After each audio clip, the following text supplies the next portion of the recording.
So we've all seen the stereotypical Dracula kind of vampire, you know, fearsome fangs, completely colorless. He's got that Transylvanian, Romanian kind of accent, and he just wants to spread his curse of the undead. But despite all that, and despite the origins of Dracula being written halfway across the world in Dublin, Ireland by Bram Stroker, the origins of the vampire craze actually started right here in this cemetery in Exeter, Rhode Island. So the story begins in 1883.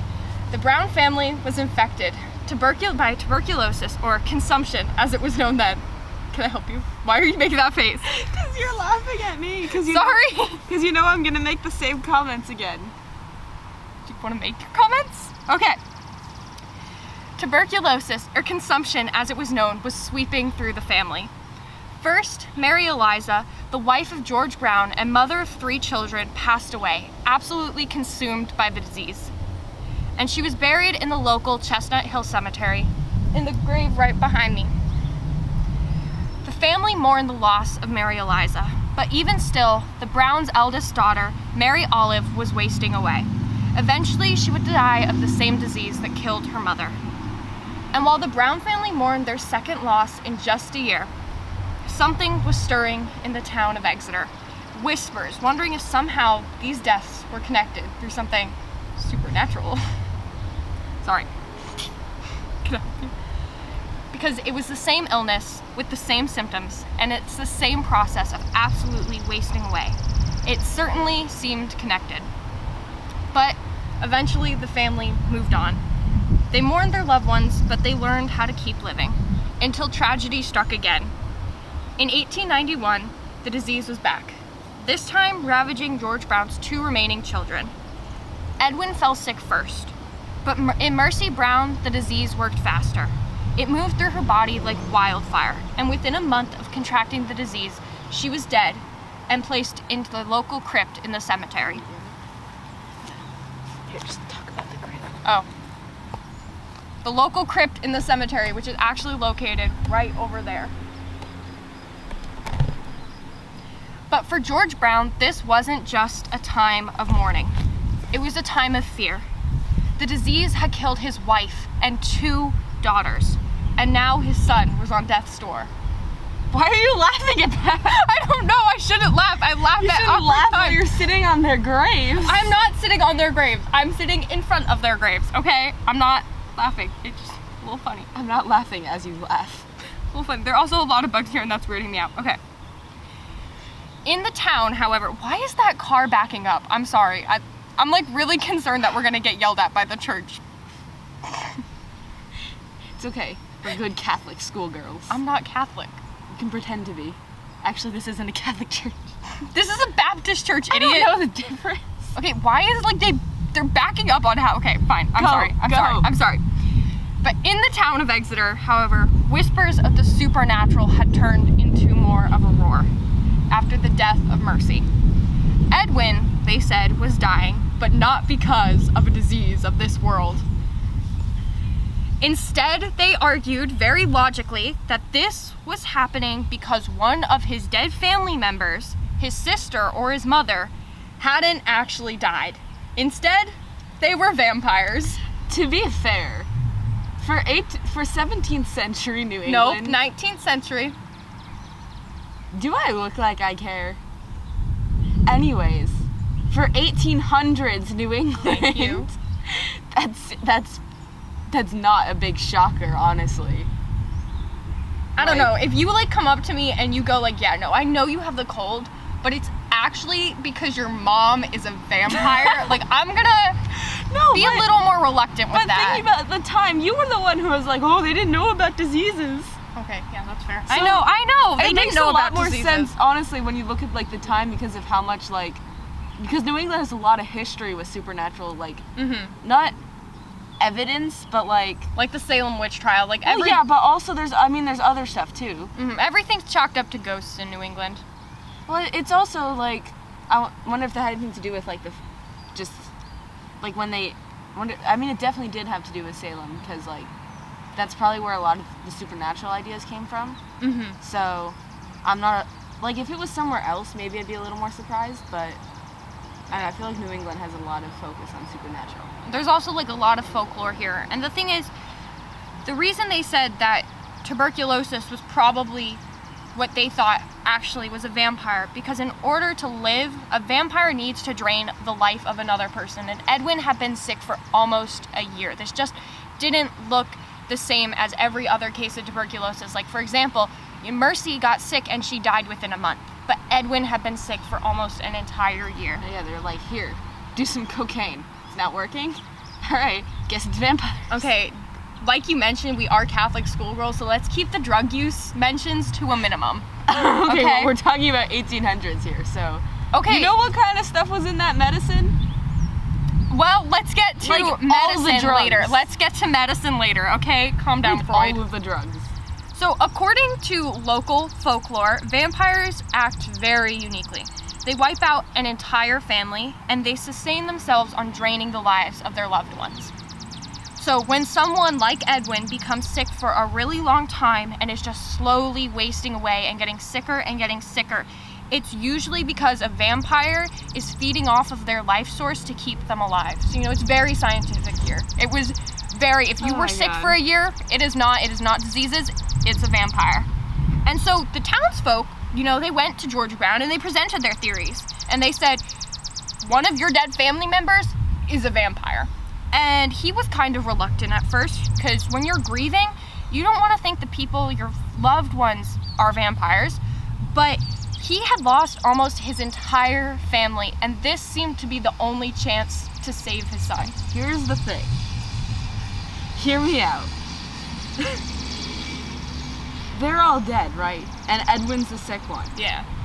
The only other one alive is George. So why wouldn't they assume that he was the vampire?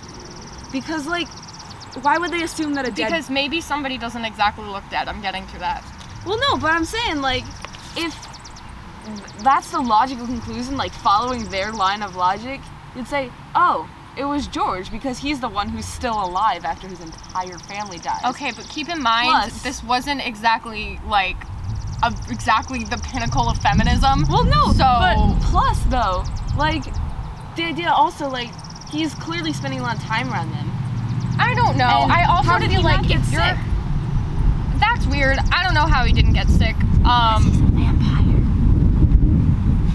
Okay, my AP bio knowledge right now is not exactly, doesn't know why he didn't get sick. Dracula, the story that came from her, it's a guy. Okay, yeah, but that's also based on Vlad the Impaler, whose throne was Dracula. I listened to a very interesting podcast on it yesterday. But still, though, how I can see. Okay, because when you're in a patriarchal society, you're not gonna go up to a guy who has lost 3/4 of it. No, no, I don't. Later, run. No.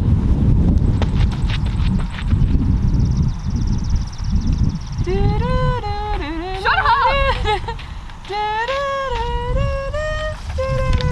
Okay, because you're not gonna go up to somebody and be like, yeah, I understand you've buried almost all your family in the past 10 years. Well, that's why they wouldn't say it to him. Okay, so then they're gonna investigate everybody else as vampires. They still accused guys in the Salem witch trials, and that was in the 1600s. They accused one guy. Yeah, and they still killed him.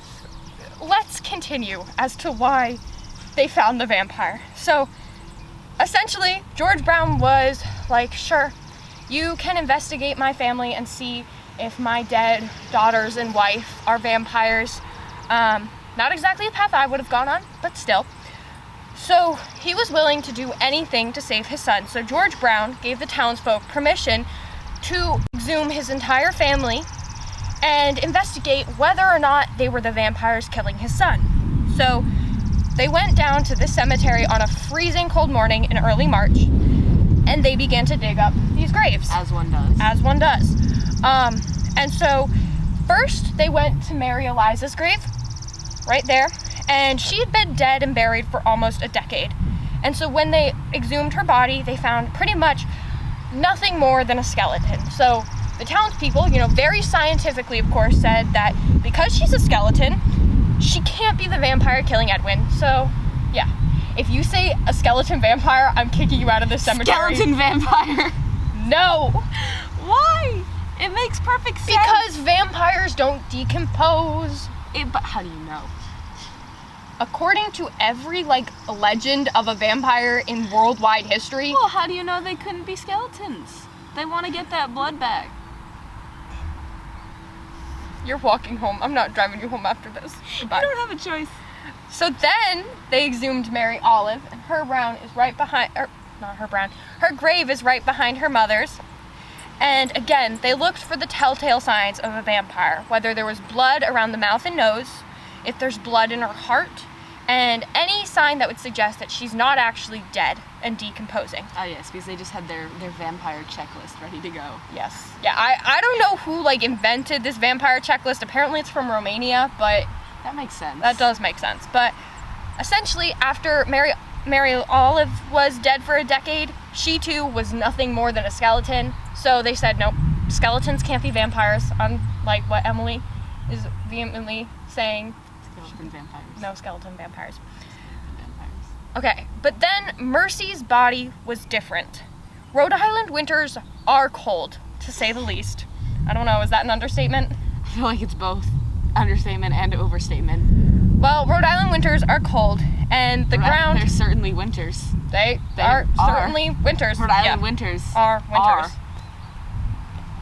Yeah. This Okay, is so dumb. so the ground usually freezes in Rhode Island, and that makes it really hard to dig a grave in early January. So she was placed into the very cold crypt in the cemetery where they would store bodies when it was too cold to actually dig the graves. And when it's that cold, the bodies tend to freeze and not decompose.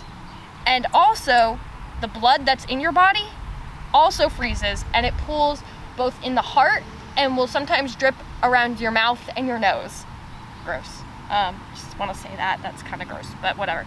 So the townspeople went into the crypt, and they opened up Mercy's coffin, and they saw every telltale sign of a vampire. First, there was blood around her mouth and nose. She didn't look like she had decomposed a single day. She looked as though she was practically alive. Is that another bug? No, check. Oh. Checklist. Okay. And then, so the next logical step, of course, was to cut her body open. Check. And they found a heart. A perfectly preserved heart. Check. That had blood pooling in it. Check. I swear to God, if you, like, do the vampire checklist one more time, you're gonna... Okay. And so from that moment on, everybody in the town knew Mercy Brown was a vampire. And she was responsible for killing her mother and her sister, and now actively killing her brother, Edwin. And so, you know, I don't know what I would do when I find evidence of a vampire, but believe it or not, the Exeter town people, they knew exactly what to do. Like, they had a plan. I'm telling you, the checklist. They must have had a checklist, because I don't know. Or I don't like, know. what, check parchment? I don't know. What paper did they use in the 1800s? They didn't use... Was paper invented in the 1800s? Are you kidding me? Are you kidding me? No, I mean like sheets of paper. Oh, I don't know. Like that. Like, did they still use, like, parchment? I don't know. Okay, I don't know. Please, I'm not a paper historian. Maybe you should be. Stop. I'm gonna go and I'm gonna get my degree in paper. But the townspeople knew exactly what to do. And I don't really know how this was their first line of reasoning, but they cut out Mercy's heart and they burned it. And actually burned it, I know, as you do, on this very stone. They burned her heart on that stone, and they kind of made, you know, a smoothie, 18th century LaCroix. I don't know how to describe it. It's kind of described then as a tonic, but I don't know. Yeah, okay. And they knew exactly what to do with, you know, the smoothie, the heart smoothie. They gave it to Edward. Or no, not Edward. Edwin. Was it Edwin? Yeah. They gave it to Edwin, and Edwin drank the smoothie tonic. He drank his sister's ashes. I'm leaving. Yeah, I know, it is very gross. And they thought, you know, if you drink the dead heart of a vampire, that is gonna cure your tuberculosis. Who needs antibiotics when you have a smoothie? Well, what happened to, they didn't know about antibiotics. They didn't, I know, okay, I was trying to be Also, funny. like, following their logic, and also, like, general vampire logic, wouldn't that just make Edwin a vampire? I don't know. No, but, like, so the whole thing, a vampire can make someone else a vampire. But if you, like, bite him, I feel like, okay, so yeah, but essentially... no, it's the whole drinking the blood thing. Hi. They just heard me talking about drinking blood. So anyway. essentially, though, No, the reason but the like, whole why thing it is it's so... like, you don't just become a vampire if, like, you just get bit. It's not the biting. It's, like, it's the... Because they drink your blood.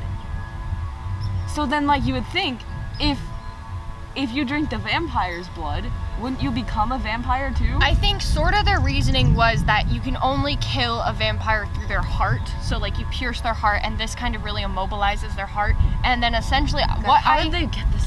Like, they didn't have blenders, so how did they do that? They burnt it. And then they mixed the ashes I in, thought like, you just meant water. they, like, squished it up in a bucket. Oh, gross. Please stop. Please stop. This is so gross. And so, Mercy, essentially... What? I said Mercy, I'm so sorry. I know, I'm really sorry, Mercy. And so essentially what happened after that was, like, they would think, okay, you're reabsorbing the life force that Mercy had drained from him? I don't know. Like, that's, I guess, what, yeah, it doesn't make sense. Okay. And sometimes so, you just need to accept things. yeah, they really thought, though, they, like, genuinely thought that this was gonna make him better, which was, like, really weird. Okay, and I would really love to think that this was a really uncommon occurrence, that, like, this is just groundbreaking, nobody's going around ever again. They got in the New vampire England. checklist. Okay, It's like a New England hot topic. New England hot topic, yes. Unfortunately, ashes of your dead family members, drinking that was, like, as common as going to Stop and Shop and, like, drinking a LaCroix. I don't know what to tell you. It was really common in... You have never drank a LaCroix I in your life. hate seltzers, but okay. If it was my mother, she goes through, like, a pack of LaCroix a day. I will not live for this Bronwyn slander. Okay. It's not slander, it's straight facts. I don't know what to tell you. But essentially, in New England in the 19th century, vampire mania was everywhere. And people kept worrying that their dead loved ones were vampires. You know, as one does, obviously. And they thought that they were draining their entire lives, and so the only way to stop a vampire is to burn up their organs and drink the organ smoothie. See, I just don't get that. Because, like... I don't know. No. Okay, No. go summon Mercy. No, go summon freaking, like, George's we can do grave that and later. be like, why? No, but what I don't get is why they would assume that it was the dead family members, because I don't know. if you have a family that's dying and there's one that's alive, like, the logical conclusion is, oh, that's the one because they're still alive. So, It's like, misogyny. I don't know what to tell you. well, yeah, but also, like, if that's such a common thing, right, that drinking the ashes, then how would that be getting the life back, you know? Because I think because they drain the life from you to well, stay because alive. if they drain the life, though, if you burn their heart, Okay, That's I don't like know. getting You rid go of- talk to, like, freaking George or, like, any other listen. of Exeter's, like, freaking vampire physicist from the 18th George, century. got anything to say? Wow. Why did you pause like you were expecting it? I don't know. I didn't want to interrupt him, okay? And so, He's not essentially... gonna answer a piece of grass. Oh, I'm sorry. We'll bring the microphone up to him next time. And so, essentially, everybody... This cemented Mercy Brown as the U.S.'s first official vampire. And this news spread across the world, eventually reaching Dublin, Ireland, and it would be the inspiration for Bram Stoker's Dracula. And because of this, because of all the unrest, because of having her organs ripped out and burned into a festive smoothie, Stop saying smoothie, please. festive Please. 18th century LaCroix, Please. this cemetery and these graves are said to have been haunted, and there have been numerous And you're reports. talking about a smoothie of her organs. In I front don't know of what to her tell you. parents. How could you? I'm sorry, George and Mary. Hey, George thought she was a vampire. George okayed the smoothie. George okayed it. I don't know what to tell you. And so essentially, people have reported seeing her apparition. I would say They're rolling in their graves. I'm gonna like actually throw things at you because of that pun. But so, yeah, tonight for the rest of today, we are going to try and get evidence Tonight we're going to try and get evidence of Mercy Brown's ghost. And I will not be here tonight though, so. Yeah, because you're too chicken. No, I want to. You didn't tell me when. Chicken. Oh, you think I want to find a ghost? I'm the one who believes in ghosts more than you. Excuse you, my house is haunted. So is mine. Okay, your house is haunted by some weird mafia man. Mine is haunted by some real 19th century ghosts that are actually cool. So yeah. Excuse you, Frank is very dapper. Okay, stop talking about your ghosts, please. We will be coming back tonight and this afternoon to go investigate the graves. So right here is the crypt that we showed earlier. Yes. And here is where anybody who died in the winter months when the ground is frozen would have their bodies laid to rest here until kind of the spring and summer when the ground thawed and you could actually build a grave. It's open, which... Oh, it's blocked up. Okay, it's blocked up. Yeah, I was gonna say you could stick it in there. Oh, no, I was gonna be really afraid if it was open because that was gonna freak me out. No, it's blocked But up. essentially, you know, we can see here. It makes sense that it's blocked up, honestly. Well, so people like don't get stuck in there because I can imagine people like us coming here and then getting stuck. Getting stuck. I mean, you think that you wouldn't want people like going in there to do bad things. Yeah, fair enough, fair enough. No bad things done here.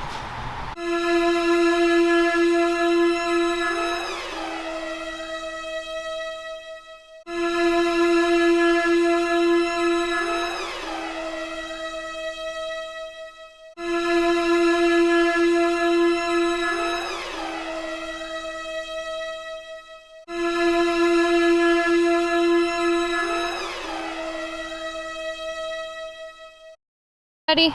Yeah, let's go. Let's go.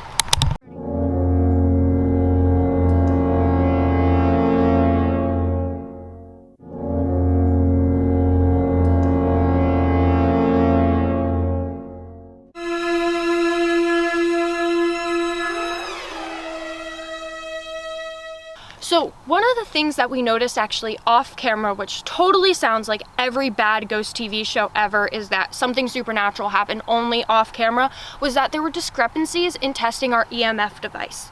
And so the way an EMF device works is it detects the differences and changes in electromagnetic frequency in your environment.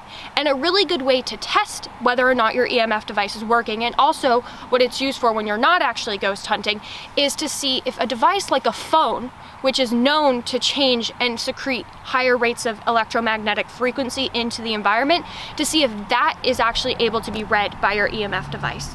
And so one thing we noticed was that when we actually got to the cemetery, the EMF device wasn't able to pick up, or was very little able to pick up, electromagnetic frequency secreted by my phone. We can see here when I'm facing actually away from the grave, it's not really picking up EMF, or when it does, see it beeps like that and it turns red, it only does it for a second. We can see here, it's not really picking up changes in the frequency, which it should be, especially, and people might say, oh, your EMF device just isn't working, it's faulty. Oh my gosh, there is a camera on the lens right now that's totally creeping me out, but people might say that the EMF device is faulty, but we actually tested it at home in an environment kind of similar to this one, where it was overloaded with EMF secreting devices, so phones, computers, iPads, TVs, microwaves, and it was going off and it was working fine, and when I would point it in the direction of my phone, it would always consistently turn red and start beeping and saying, hey, I found increases in electromagnetic frequencies. However, the other thing that we noticed is that when we turned toward the grave and tested my phone, was when it would tend to capture, and see it's spiking now, it would go to 3.0 and it would hold it, was when there would be consistent elevation in the EMF frequencies. So see, it's holding it for a bit longer, only when it's around the grave. And when I was facing towards the church, it wasn't going off. It would only go off maybe once or twice in a 5-minute span when we were trying this out. But consistently when we faced the grave and we would hold it from the same distance, the phone wasn't lighting up when facing the cemetery. But when we're facing the grave, it is tending to light up more. And so one of the actual kind of ghostly scientific explanations for this is potentially if this cemetery or this gravesite is haunted, one thing that previous scientifically ghostly reporters have found that actually ghosts tend to use the electromagnetic frequencies coming from our devices in order to kind of make themselves more powerful or try and feed off their own electromagnetic frequencies, because it's said that a ghost is really nothing more than a bundle of energy, so a bundle of electromagnetic frequency. And this is really important because if the ghost of Mary Brown or any of her family is haunting here, they might be able to use the electromagnetic frequency secreted from my phone or our camera or our computers that are here in order to harness more power, which I think is really cool. And so one of the things that we've noticed is that when we're pointing, again, the phone and the EMF detector towards the grave, it's a much lower frequency. So around a working and turned on cell phone, this should not be getting to just 0.65. It should be, as it was earlier, going to 1.5 or even higher. And we can see here, we're trying and very slowly will it maybe, so now it's spiking at 1.5, but it's tending not to increase, very rarely showing the increase in EMF. Versus one thing that we noticed was that when we actually do face the grave as opposed to face the church, which is right now in front of me, when we face the grave, it's actually able to pick up higher levels of EMF and for longer, more consistent periods. I'm gonna take a step closer. You can see here, it's staying consistent at that high level, higher level. No, it doesn't seem to be going off. Oh, because I turned off my phone. Maybe that's why. It's not actually secreting EMF. Still.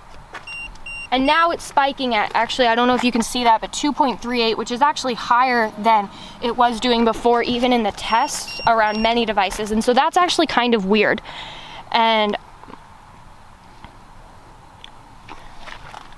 so we can see that it seems to have, the area around the grave overall seems to have more of a control and more exerting on the baseline EMF that's in the environment, which is very weird, but also consistent with what many other ghost hunters have actually shown. So one of the things that we're actually noticing is that the baseline EMF around the grave is higher than normal, than it should be. So right now it's at 1.72 microteslas, and that's actually really high. When it's around a very highly EMF secreting phone or computer, it really only gets to 1.5 microteslas. So it shouldn't be this high around baseline. And so some critics might say, well, there's phones in the area. There are phones in the area, but they're not actually close enough to this EMF detector. It needs to actually be at the head of this detector in order for it to pick up the EMF frequencies. And even then, a non-working phone, a phone that's not actively being used for anything, should really only be secreting maybe half a microtesla, and at most 1.5 microteslas. It shouldn't be this high, even if we are actively using phones. And so that's interesting that even though it's not spiking, the EMF readings is staying consistently high.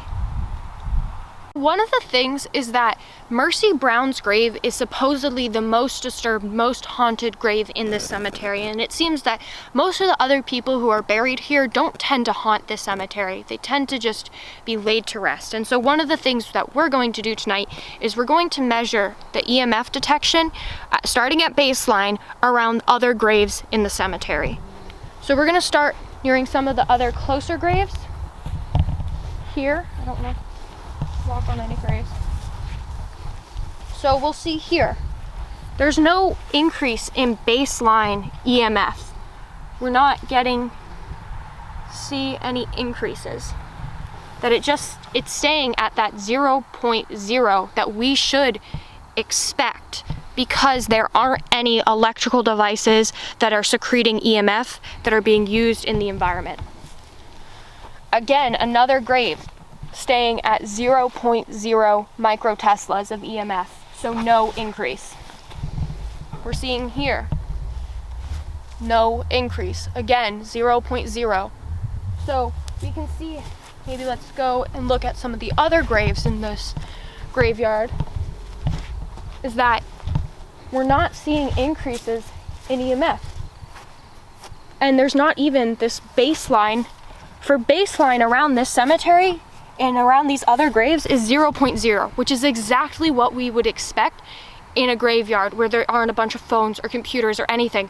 But for some reason, Mercy Brown's grave has higher than normal levels of electromagnetic frequencies around her grave, and much higher than normal levels. And so continuing to walk through the grave, walking backwards through the graveyard at night is probably not the smartest idea I've ever had. Hopefully my cameraman will tell me if before I trip. We can see here a newer grave. Again, there's absolutely no change. There's not even variations we would expect if it was picking up on the phones that might be in the environment.